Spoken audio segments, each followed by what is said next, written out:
High views.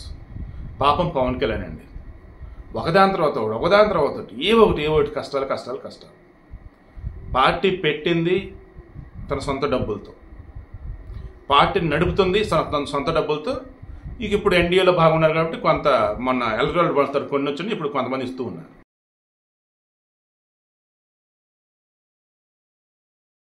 ఇతనికి 2014లో పోటీ చేసే అవకాశం పోటీ చేయకుండా సపోర్ట్ ఇచ్చారు బీజేపీకి, టీడీపీ. ఆ తర్వాత వీళ్ళు రెచ్చగొట్టి చివరికి ఒంటరిగా పోటీ చేసేలా చేశారు. కోర్స్ బీఎస్పీ, సిపిఎంతో కలిసి వెళ్ళారులే.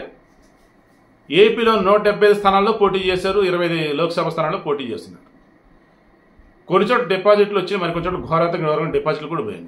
చివరికి పవన్ కళ్యాణ్ పోటీ చేసిన భీమవరం, గాజువాక రెండింటిలో ఓడిపోయాడు.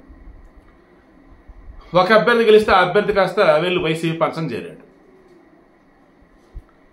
ఆ తర్వాత తెలంగాణలో మన 2023 ఎన్నికలు వచ్చిన మూమెంట్లో బీజేపీతో పొత్తులో భాగంగా పోటీ చేద్దాం అనుకున్నప్పుడు సీట్లు పంపకాలనే రకరకాలైన సరే మొత్తానికి పోటీ చేశారు.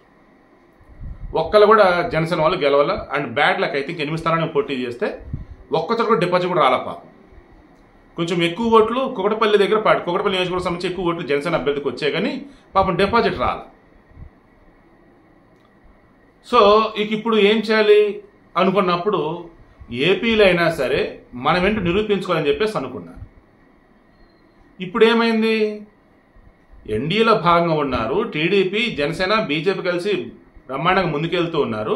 పొత్తులో భాగంగా సీట్లు కేటాయింపు అన్నప్పుడు 21 ముందేమో 24, బట్ బీజేపీలకు 3 వెళ్ళిపోయింది మరలా. సో 21 ఎమ్మెల్యే స్థానాలు, 3 ఎంపీ స్థానాలు కూడా అందులో 2 ఇప్పుడు. సో 2 ఎంపీ స్థానాలు. ఓకే, ఖచ్చితంగా మనం గెలుద్దాం. ఎందుకంటే ఆల్రెడీ చెప్పాడు పవన్ కళ్యాణ్ ఏమని, ఎన్ని స్థానాల్లో పోటీ చేస్తున్నాను కాదు, పోటీ చేసిన అన్ని స్థానాల్లో గెలుస్తున్నామా లేదా గెలుస్తాం అన్నదే మనది అన్నట్టు చెప్పుకొచ్చాను. Good, cool. వారాహి యాత్ర బ్రహ్మాండంగా ప్రచారయాత్ర చేస్తూ ఉన్నారు. ఇటువంటి మూమెంట్లో ఒక్కసారిగా ఎలక్షన్ కమిషన్ షాక్ ఇచ్చారు. ఎన్నికల కమిషన్ ఈ ఎన్నికలు ఉన్న సందర్భంలో నోటిఫికేషన్ ఇచ్చిన తర్వాత వాళ్ళు ఒక లిస్ట్ రిలీజ్ చేస్తారు సందర్భానుసారంగా. ఆయా రాష్ట్రాలు ఎన్నికలు జరుగుతూ ఉన్నప్పుడు ఆ రాష్ట్రాలలో జాతీయ పార్టీలు ఏవి, ప్రాంతీయ పార్టీలు ఏవి, రిజిస్టర్డ్ పార్టీలు ఏవి అన్నది లిస్ట్ ఇస్తారు. ఇందులో ప్రాంతీయ పార్టీలు ఇదిగో పలానా పార్టీ ఇదిగో వాటి గుర్తులు, ఇది జాతీయ పార్టీ ఇవిగో వాటి గుర్తులు, ఇవి రిజిస్టర్డ్ పార్టీలు వాటి గుర్తులు ఉండవు. ఎందుకు?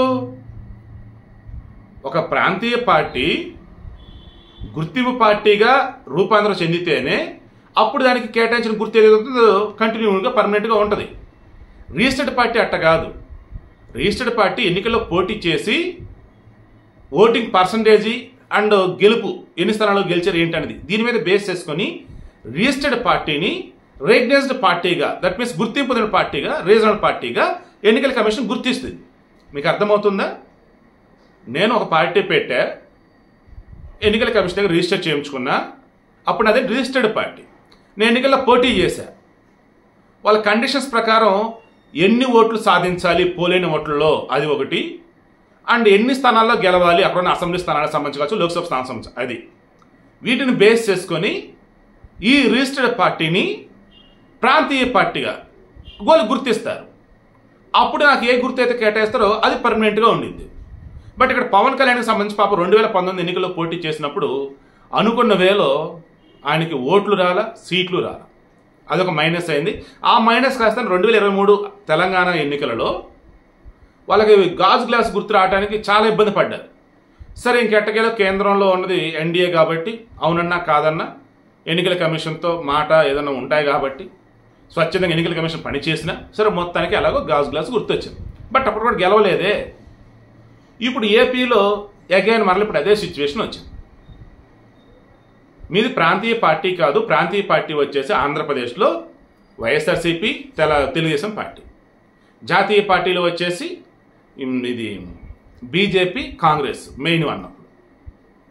కమింగ్ టు తెలంగాణ, ప్రాంతీయ పార్టీలు వచ్చేసి ఎంఐఎం, బీఆర్ఎస్ పార్టీ, జాతీయ పార్టీలు కాంగ్రెస్, బీజేపీ. ఇక రిజిస్టర్డ్ పార్టీ అన్నప్పుడు నెంబర్ ఆఫ్ ఇచ్చిన అందులో జనసేన కూడా ఉందన్నమాట. సో ఈ రిజిస్టర్డ్ పార్టీలకు సంబంధించి గతంలో వాళ్ళు ఏ గుర్తు మీద పోటీ చేస్తున్నారో అది ఫ్రీ సింబల్ కేటగిరీలో పెట్టేశారు. ఇప్పుడు జనసేన సింబల్ ఏంటి? గాజు గ్లాసు.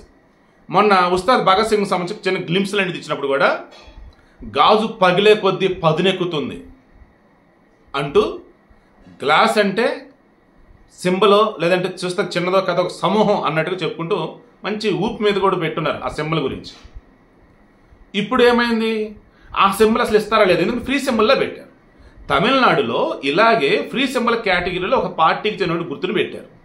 ఎందుకు? ఆ పార్టీ వచ్చి రిజిస్టర్డ్ పార్టీగా ఉండిపోయింది, అనుకున్న స్థానాలు గెలవలేదు కాబట్టి. దానిని ఏం చేశారు? ఎన్నికల కమిషన్ ఏం చేసింది? ఎవరైతే ముందు వచ్చి మాకు ఆ గుర్తుని కేటాయించమని అడుగుతారో వాళ్ళకి ఇస్తామన్నారు. అలా వేరే పార్టీకి ఆ గుర్తు కేటాయించారు. దాంతో వాళ్ళకి సుప్రీంకోర్టుకి వెళ్ళారు. సుప్రీంకోర్టు ఏమంది? ఒక నెల అయిన తర్వాత డిస్కస్ చేద్దాంలే అని అన్నారు. ఇప్పుడు జనసేనకు సంబంధించి పవన్ కళ్యాణ్ కావచ్చు వాళ్ళ న్యాయవాదులు అంతా డిస్కస్ చేస్తూ ఉన్నారు. ఈ గాజు గ్లాస్ గుర్తుని మనం ఇప్పుడు ఈ ఎన్నికలుగా పొందాలంటే ఎలాగా ఏంటి? ఎందుకంటే అన్ని చోట్ల పోటీ చేస్తే మీకే సింబల్ కేటాయిస్తామని చెప్పడం వేరు, మీరు ఎక్కడైతే పోటీ చేస్తున్నారో అక్కడ మీది మిగతా చోట్ల ఇదే సింబల్ మరలా వేరే కేటాయిస్తామని కూడా చెప్తారు. ఎందుకంటే మొన్న బద్వేలు ఉప ఎన్నిక జరిగింది కదా ఏపీలో, అక్కడ వచ్చేసి నవతరం పార్టీ వాళ్ళకి గాజు గ్లాస్ గుర్తుని కేటాయించారు. సో ఫ్రీ సింబల్ ఏం కాదు. ఇప్పుడు జనసేన వాళ్ళకి అది కేటాయిస్తే వీళ్ళు పోటీ చేసిన 21 ఎమ్మెల్యేలు 2 ఎంపీ స్థానాలు ఈ 23 కాకుండా మిగతా చోట్ల ఈ సింబల్ ఎవరికి ఇవ్వకుండా ఆపుతారా, లేదు వీళ్ళకి ఇచ్చి అది వేరే వాళ్ళకి కూడా ఇస్తారా, లేదు అసలు ఈ సింబలే వేరే వాళ్ళకి అప్పచెప్తారా అనేది పెద్ద question mark. But I'm sure ఖచ్చితంగా జనసేనకి గాజు గ్లాస్ గుర్తే వచ్చింది. అవునన్నా కాదన్నా జరగబోయేది అదే. అయితే ఇక్కడ ట్విస్ట్ ఒకటే, ఇది పోటీ చేసే స్థానంలో వీళ్ళకి ఇస్తారు గాజు గ్లాస్ అంతే. మరి మిగతా చోట్ల అదే సింబల్ వేరే వాళ్ళకి ఇస్తే ఏంటి పరిస్థితి? గాజు గ్లాస్ అంటే నాది నాది అనుకున్నటువంటి జనసేన కార్యకర్త ఉంటాడు, అక్కడ జనసేన వాళ్ళు పోటీ చేయట్లేదు, కానీ గాజు గ్లాస్ సింబల్ కనపడే గోటుకు ఉద్దేస్తే ఇప్పుడు దాని మీదే పాపం పవన్ కళ్యాణ్ ఆలోచిస్తూ ఉన్నాడు. Let's hope for the best.